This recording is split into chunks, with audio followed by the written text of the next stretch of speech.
Iniciamos entonces.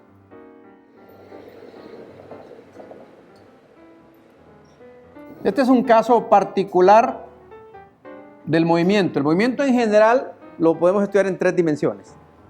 Tenemos ahora el caso del movimiento en un plano, que va a ser únicamente en 2 dimensiones.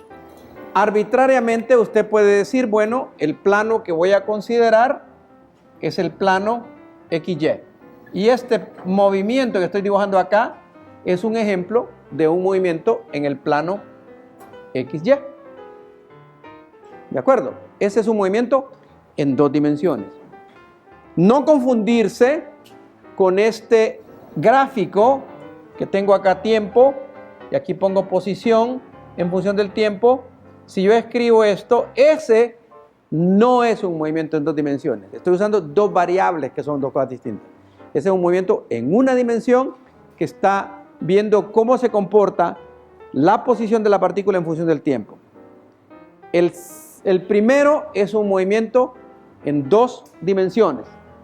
Localiza en el espacio la partícula en un momento determinado. Por ejemplo, acá, este vector de posición de la partícula, ¿verdad?, requiere de 2 coordenadas, una en X y otra en Y.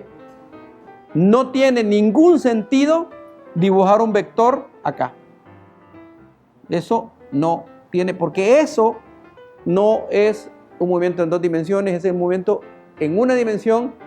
El eje horizontal es una variable tiempo, el eje vertical es la variable posición, y en consecuencia lo que tengo acá es una expresión que decimos parametriza X en función del tiempo, expresa X en función del tiempo. Arriba no es una gráfica de Y en función de X, sino que localiza la coordenada X y la coordenada Y.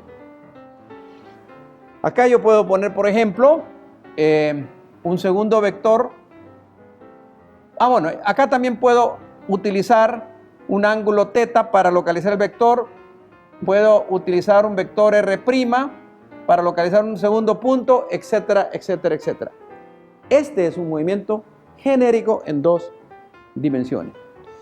Puedo también utilizar coordenada X, coordenada Z. Por ejemplo, si cae una manzana o un objeto, va cayendo en caída libre acá, entonces usualmente se utiliza Z para representar el eje vertical. Otros textos utilizan Y. ¿De acuerdo? Lo que puede ocurrir es que el comportamiento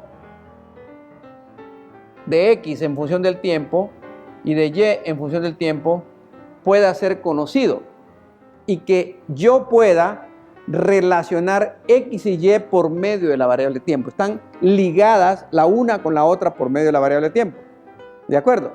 Estoy aquí usando 3 letras X, Y y T, pero el movimiento es en 2 dimensiones.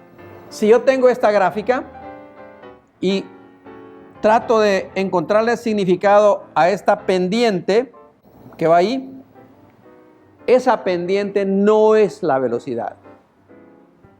La pendiente de interés va a ser si yo tengo X acá, T acá, y yo tengo, por ejemplo, la pendiente de esta recta, esa sí me va a dar la velocidad, porque recuerden que velocidad es el límite cuando delta X sobre delta T tiende a 0. Pero el límite cuando delta X sobre delta Y tiende a 0 no tiene ningún significado, no tiene el significado de velocidad.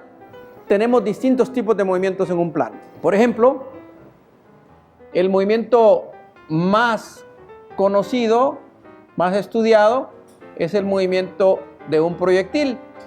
Si usted saca un proyectil y lo dispara, el proyectil sale, este es X, este es Y, como la pelotita que yo uso en clase, sale disparado con una velocidad inicial acá del proyectil y se mueve a lo largo de esta trayectoria, ¿verdad? Entonces yo puedo expresar Y en función de X, porque resulta que ahí sí hay alguna relación entre X y Y en ese movimiento de proyectil.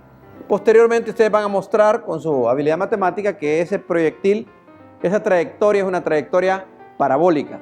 La ecuación que relaciona a X y Y es una parábola. Otro ejemplo, ustedes pueden tener